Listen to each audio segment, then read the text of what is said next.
మీ స్థానాలను తిరిగి వెళ్ళండి అని ఎన్నోసార్లు చెప్పారు. అయినా వారు పాండవులను విడిచిపెట్టలేదు.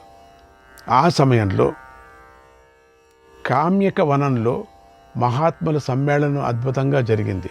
అప్పుడు ధర్మరాజు విప్రుల అనుమతి తీసుకొని రథాలను సిద్ధం చేయమని సేవకులను ఆజ్ఞాపించాడు. శ్రీకృష్ణాయ పరమాత్మనే నమః. 23వ అధ్యాయం. శ్రీకృష్ణుడు ద్వారకకు వెళ్ళిన తర్వాత ధర్మరాజు, భీముడు, అర్జునుడు, నకుల సహదేవులు, ద్రౌపది, ధౌమ్యుడు రథాలలో ప్రయాణించటానికి సిద్ధమయ్యారు.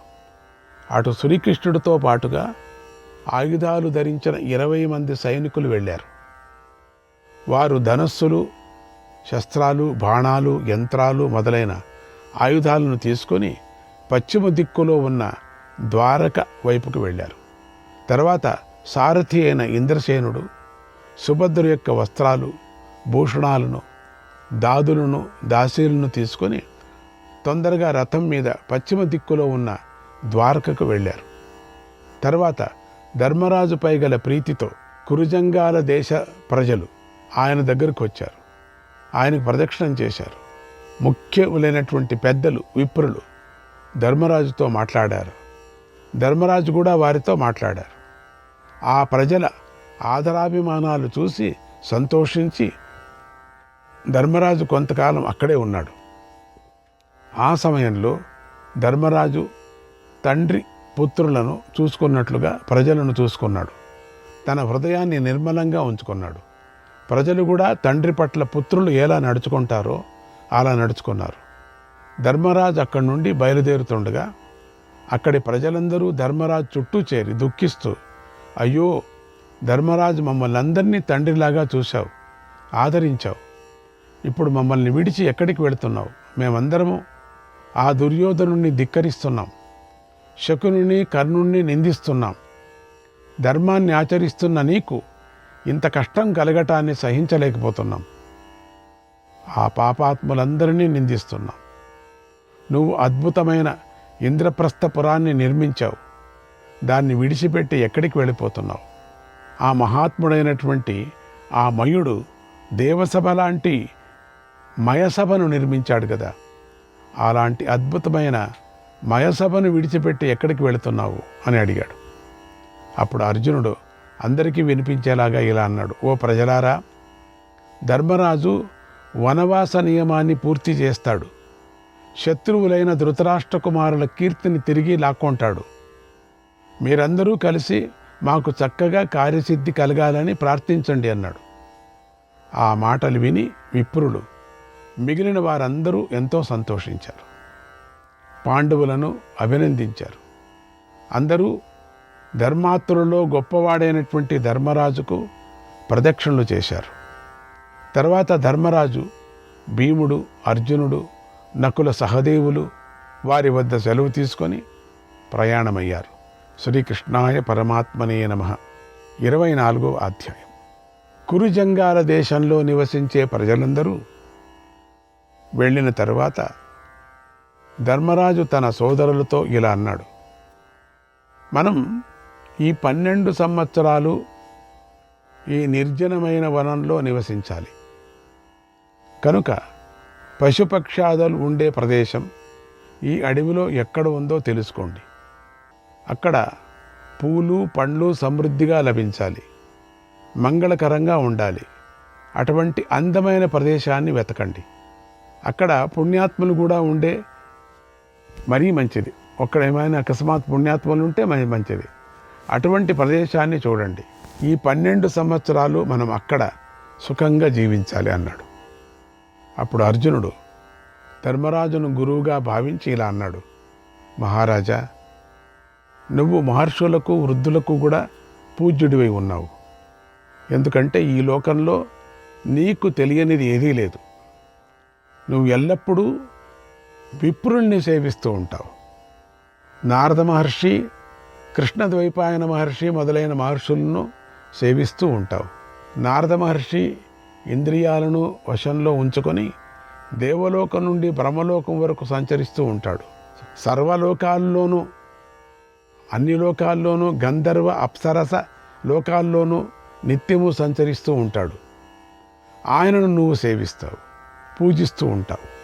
విప్రుల యొక్క మనస్సులోని భావాలు నీకు తెలుసు, వారి ప్రభావం నీకు తెలుసు. ఇందులో ఏ సందేహము లేదు. త్వమేవ రాజన్ జానాసి, త్వమేవ రాజన్ జానాసి, శ్రేయః కారణమేవ చ, శ్రేయః కారణమేవ చ, యత్రేచ్ఛసి మహారాజ, యత్రేచ్ఛసి మహారాజ, నివాసం తత్ర కుర్మహే, నివాసం తత్ర కుర్మహే. ఓ మహారాజా, శ్రేయస్సుకు కారణమైన జ్ఞానం నీకు తెలుసు కనుక నువ్వు ఎక్కడ ఉండాలా అని భావిస్తే అక్కడే మనం ఉందాం. ఇది ద్వైతవనం. ఈ వనంలో ఎన్నో అందమైన సరస్సులు ఉన్నాయి. ఈ సరస్సులన్నీ పవిత్రమైన జలం కలిగి త్రాగటానికి యోగ్యంగా ఉన్నాయి. ఎన్నో పూలు పళ్ళు ఇక్కడున్నాయి, ఎన్నో పక్షులున్నాయి. ఇది చాలా అందంగా ఉంది. ఇక్కడ ఈ 12 సంవత్సరాలు ఉండటానికి నేను సిద్ధం. ఓ ధర్మరాజా, నీకు ఇష్టమైతే మనం ఇక్కడే ఉందాం, లేదా నీకు ఇంకొక ప్రదేశం బాగుందని అనిపిస్తే అక్కడికి వెళదాం. ఈ నిర్ణయాన్ని చెప్పు అన్నాడు. అప్పుడు ధర్మరాజు, ఓ అర్జున, నువ్వు చెప్పింది బాగుంది, ఇక్కడ ఉండటం నాకు ఇష్టమే. అయితే కొద్దిగా లోపలికి వెళదాం. పుణ్యాత్ముల చేత ప్రసిద్ధికెక్కిన సరస్సులు అక్కడున్నాయి, ఆ చోటుకి వెళదాం అన్నాడు. పాండవులందరూ మిత్రులతో కలిసి పవిత్రమైన ద్వైతవనానికి వెళ్ళారు. అప్పుడు ధర్మరాజు వెంట ఎంతోమంది అగ్నిహోత్రం చేసే బ్రాహ్మణులు, అగ్నిహోత్రం లేని బ్రాహ్మణులు, అధ్యయనం చేసే బ్రహ్మచారులు, భిక్షువులు, వనవాసంలో నివసించేవారు ఉన్నారు. తపస్సులు, మహాత్ములు, కఠోర నియమాలను పాటించే విప్రులు కూడా ఉన్నారు. వారందరూ పాండవులతో కలిసి ద్వైతవనానికి వెళ్ళారు. అక్కడ తమాల, తాల, ఆమ్ర, మధుక, నీప, కదంబ, సాల, అర్జున, కర్ణికార మొదలైన వృక్షాలు ఉన్నాయి. గ్రీష్మ ఋతువు గడిచిన తర్వాత పూలు పూసే అనేక వృక్షాలు కూడా ఉన్నాయి. అటువంటి వృక్షాలతో నిండుగా ఉన్న ద్వైతవనాన్ని ధర్మరాజు చూశాడు. అక్కడ పెద్ద పెద్ద చెట్లు, కొమ్మల మీద నెమళ్ళు, చకోరాలు, చాతకాలు, కోకిలలు మొదలైన పక్షులు కూస్తున్నాయి. అవి కలకల రావాలు చేస్తున్నాయి. ఏనుగులు సంచరిస్తున్నాయి. సిద్ధులు, ఋషులు అందంగా ఉన్న సరస్వతీ నదిలో స్నానం చేసి నార వస్త్రాలను, జటాలను ధరించి ధర్మంగా జీవిస్తున్న వారిని ధర్మరాజు చూశారు. అక్కడ కొంతమందిని చూశారు. తర్వాత ధర్మరాజు సోదరులతోనూ జనాలతోనూ రథం నుండి కిందికి దిగాడు. ఇంద్రుడు స్వర్గంలోకి ప్రవేశించినట్లుగా ద్వైతవనంలోకి అడుగుపెట్టాడు.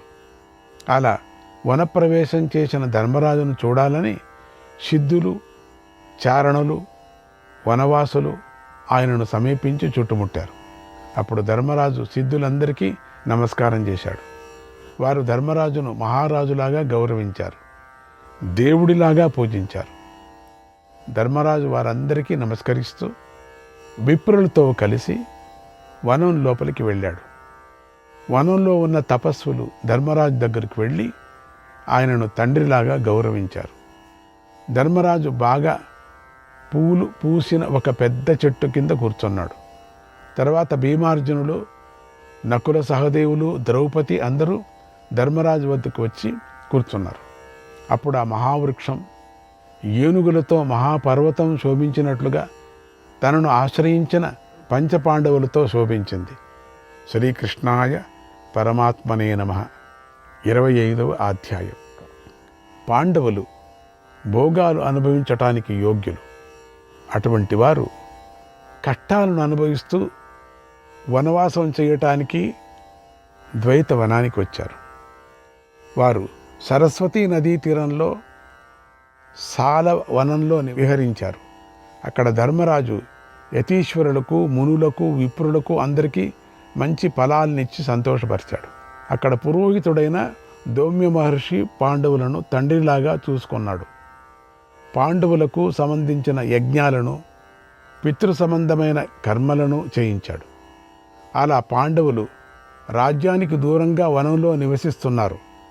ఒకనాడు వారి దగ్గరికి ప్రాచీన మహర్షి అయిన మార్కండేయుడు అతిథిగా వచ్చాడు. ఆయన అగ్నిలాగా వెలిగిపోతున్నాడు. దేవతలు, ఋషులు, మానవులు ఆయనను పూజిస్తున్నారు. మార్కండేయ మహర్షిని చూసిన వెంటనే ధర్మరాజు లేచి ఆయనను పూజించాడు. ఆ మహర్షి సర్వజ్ఞుడు, మహాత్ముడు, అమిత తేజస్సు కలవాడు. సంస్మృత్య రామం మనసా మహాత్మా తపస్వి మధ్యే స్మయతామితౌజః. తపస్సులందరి మధ్యలోనూ ద్రౌపదిని, ధర్మరాజును, భీమార్జునులను, నకుల సహదేవులను చూసి ఆ మహర్షి మనస్సులో శ్రీరామచంద్రుని స్మరించి నవ్వు చిందించాడు. అది ధర్మరాజు గమనించాడు. ఓ మహర్షి, ఇక్కడ మునులంతా నా అవస్థను చూసి జాలి పడుతున్నారు, దయ తరుస్తున్నారు. అటువంటి వీరందరి మధ్యలోనూ మీరు నన్ను చూసి ఎందుకు నవ్వుతున్నారు అని అడిగాడు. అప్పుడు మార్కండేయుడు, నతాత వృష్యామి నచ స్మయామి ప్రహర్షజో మాం భజతే నదర్పగా తవాపదం త్వద్య సమీక్ష రామం సత్యవ్రతం దాశరథిం స్మరామి. నాయన, నేను ఆనందించటం లేదు, సంతోషించటమూ లేదు, నీ స్థితిని చూసి నవ్వటం లేదు. నా నవ్వు కారణం ఉంది, చెబుతున్నాను విను. ఆనందం వల్ల కలిగే గర్వం నన్నెప్పుడూ తాకదు. ఇప్పుడు నీకు కలిగిన కష్టాన్ని చూసి సత్యవ్రతుడు, దశరథనందుడు అయినటువంటి శ్రీరాముణ్ణి నేను స్మరించాను, అంతే. అతడు కూడా తండ్రి మాట వల్లనే సోదరుడైన లక్ష్మణుడితో కలిసి అడవిలో జీవించాడు. ఋష్యమూక పర్వతాలలో సంచరించినప్పుడు నేను అతన్ని చూశాను. దశరథ కుమారుడైన శ్రీరాముడు ఇంద్రుడితో సమానమైన మహాత్ముడు. యముడిని కూడా నియంత్రించాడు, అంటే అంత గొప్పవాడు. నముచి అనే రాక్షసుణ్ణి వధించాడు. అనఘుడు, పాపం లేనివాడు. అంతటి వాడైన శ్రీరాముడు తండ్రి ఆజ్ఞను పాటించాడు. తన ధర్మాన్ని పాటించి వనవాసం చేశాడు. శ్రీరాముని యుద్ధంలో ఎవరూ గెలవలేరు. ఆయన అజయుడు. విహాయ భోగా నచరద్ వనేషు నేషే బలస్యేతి చరేద ధర్మం. ఆ శ్రీరాముడు భోగాలన్నిటినీ విడిచిపెట్టి వనంలో నివసించాడు. అందుచేత బలం ఉంది కదా అని అధర్మం చేయకూడదు అని మార్కండేయ మహర్షి బోధించాడు. పూర్వం నాభాగుడు, భాగీరథుడు మొదలైన వారు ఈ భూమినంతా జయించారు. సత్యంతో ఈ లోకాలను కూడా వారు జయించారు. వారు బలం ఉంది కదా అని అధర్మం చేయలేదు. అందుచేత బలం ఉంది కదా అని అధర్మం కూడా చేయకూడదు. నీ తమ్ముళ్ళు అస్త్రశస్త్రాలు తెలిసిన వాళ్ళు, శక్తివంతులు. అందుచేత పొరపాటును కూడా వీరి శక్తి చూసుకొని అధర్మం చేయకుండా వనవాస వ్రతాన్ని పాటించు. కాశీ, కరుష దేశాలకు రాజైన అలర్కుడిని సత్పురుషుడిని చెబుతున్నారు, సత్యవ్రతుడిగా చెబుతున్నారు. అతడు రాజ్యాలను, సంపదలను త్యాగం చేసే ధర్మాన్ని ఆశ్రయించాడు, అధర్మం చేయలేదు. అందువల్ల బలం ఉంది కదా అని అధర్మం చేయకూడదు. పురాతనలైనటువంటి వేదాలను గౌరవించి ఆచరించడం చేతనే సప్తఋషులు దేవలోకంలో ప్రకాశిస్తున్నారు, ధర్మంగానే నడుచుకున్నారు. అందువల్ల బలవంతుడి కదా అని ఎప్పుడూ అధర్మం చేయకూడదు. ఓ రాజా, పర్వతాలంత ఎత్తు ఉన్న ఈ ఏనుగులను చూడు, అవి కూడా బ్రహ్మదేవుని ఆజ్ఞని పాటిస్తున్నాయి. బ్రహ్మదేవుడి ఆజ్ఞ ప్రకారమే సమస్త ప్రాణులు తమ తమ పుట్టుకలకు అనుగుణంగా తాము చేయవలసిన పనులను చేస్తున్నాయి. అందువల్ల బలవంతుణ్ణి కదా అని అధర్మం చేయకూడదు.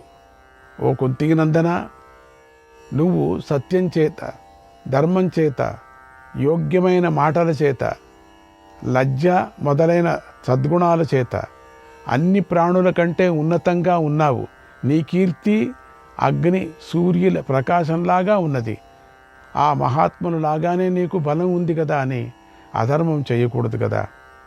యథా ప్రతిజ్ఞంచ మహానుభావ, యథా ప్రతిజ్ఞంచ మహానుభావ, కృచ్ఛ్రం వనే వాసమిమం నిరిష్య, కృచ్ఛ్రం వనే వాసమిమం నిరిష్య, తతశ్రియం తేజసా తేన దీప్తం ఆదాస్యసే పార్థివ కౌరవేభ్యః, తతశ్రియం తేజసా తేన దీప్తం ఆదాస్యసే పార్థివ కౌరవేభ్యః. కనుక ఓ మహానుభావ, మహారాజా, నువ్వు ప్రతిజ్ఞ చేసినట్లుగా కష్టమైన వనవాసాన్ని గడుపు. తర్వాత నీ పరాక్రమంతో ప్రకాశిస్తున్న రాజ్యలక్ష్మిని కౌరవుల నుంచి నువ్వు పొందుతావు అని మార్కండేయ మహర్షి మునులందరి మధ్యలో ఉన్న ధర్మరాజుకు ఉపదేశించాడు. తర్వాత దోముడి వద్ద, పాండవుల వద్ద సెలవు తీసుకొని ఉత్తర దిక్కుకు వెళ్ళాడు. ఓం శ్రీకృష్ణాయ పరమాత్మనే నమః. 26వ అధ్యాయం. పాండవులు ద్వైతవనంలో నివసిస్తూ ఉండగా, ఇది జ్ఞాపకం పెట్టుకోండి, ద్వైతవనం జ్ఞాపకం పెట్టుకోండి. వనము అంటాం, అడవి అంటాం, అట్లా అందుకని ద్వైతవనం. ఆ వనమంతా విప్రులతో నిండిపోయింది. వారు ఎల్లప్పుడూ వేద మంత్రాలను పఠిస్తూ ఉండటంతో అది బ్రహ్మలోకంతో సమానమైపోయింది. ఆ ద్వైత వనమంతా బ్రహ్మలోకం చేసేసారు చూడండి. ఇంకేం ఎంతమంది అయినా రావచ్చు, అక్షయ పాత్ర దొరికింది కదా వాళ్ళకి. ఇది ఇంకా ధృతరాష్ట్రకు తెలియదు అక్షయ పాత్ర దొరికింది, దుర్యోధనుడికి కూడా తెలియదు. అకస్మాత్ వాడు వచ్చేవాడేమో, అక్షయ పాత్ర కూడా మీరు జూదమాడి తీసుకోవాలా మేము కూడా అని. అటువంటి వాడు శకునికి చెప్పేవాడేమో, వాళ్ళ దగ్గర అక్షయ పాత్ర ఉంది, మళ్ళీ వనములో జూదం అనేటువంటిది ఒకటి ఏర్పాటు చేసుకుందాం, అక్కడ ఆడదామంటే ఆడతాడు ఆయన. అప్పుడు అక్షయ పాత్ర కూడా పెడతాడు అని వాళ్ళు ప్లాన్ చేసేవాళ్ళు. కానీ కనపడదు కదా అది అక్షయ పాత్ర, ద్రౌపదికి మాత్రమే కదా కనపడేది. ఏం చేయలేరు అప్పుడు. లేకపోతే చేసేవాళ్ళేమో, లేకపోతే ధర్మరాయ దాన్ని తీసి ఇసురు కొట్టేవాడేమో తీసుకుపోని. మేము అది కూడా చేసేవాడే ఆయన. ఎందుకంటే అది అన్నం అవుతూనే ద్రౌపది తింటూనే మాయమైపోతుంది అది. అటువంటిది అక్షయ పాత్ర. అటువంటి సూర్యుడు వరం అటువంటి ఇచ్చాడు. ఆవిడ తింటూనే ఇంక మళ్ళీ రాదు, అక్కడి నుంచి ఏమి కూడా రాదు. అక్కడ క్షత్రియుల వింటినారి యొక్క ధ్వని వినిపించింది, పండితుల వేదఘోష వినిపించింది. అలా క్షాత్రతేజం బ్రహ్మతేజంతో కలిసి ఆ వనమంతా అందంగా ప్రకాశించింది. ఒకనాడు ధర్మం ఎక్కడ ఉంటే అక్కడ చూడండి స్వర్గము అన్నట్టు. దీనికి ఇంతకన్నా వేరే లేదు. అవును, మనం చెప్పటం ఏంటంటే పాండవులు వనవాసానికి వచ్చారు, పాపం రాజ్యాన్ని అంతా పోగొట్టుకున్నారు, అయ్యో పాపం అని. వీళ్ళకేం భయం ఉంది? పరమాత్ముడి కృప ఉంది. కృష్ణుడే అంతసేపు ఉన్నాడు అక్కడ. కృష్ణుడే తన గోడంతా చెప్పుకున్నాడు. పరబ్రహ్మ రూపమైనటువంటి స్వామినే వాళ్ళతో ఉన్నాడు. పరబ్రహ్మ స్వరూపమైనటువంటి పరమాత్ముడు శ్రీకృష్ణుడు, ఆయన సహాయం ఉండబట్టి ఇక మహాతపస్వి అయినటువంటి ధౌమ్యుడు ఉన్నాడు. ఇంకంతకన్నానా? శ్రీకృష్ణాయ పరమాత్మనే నమః.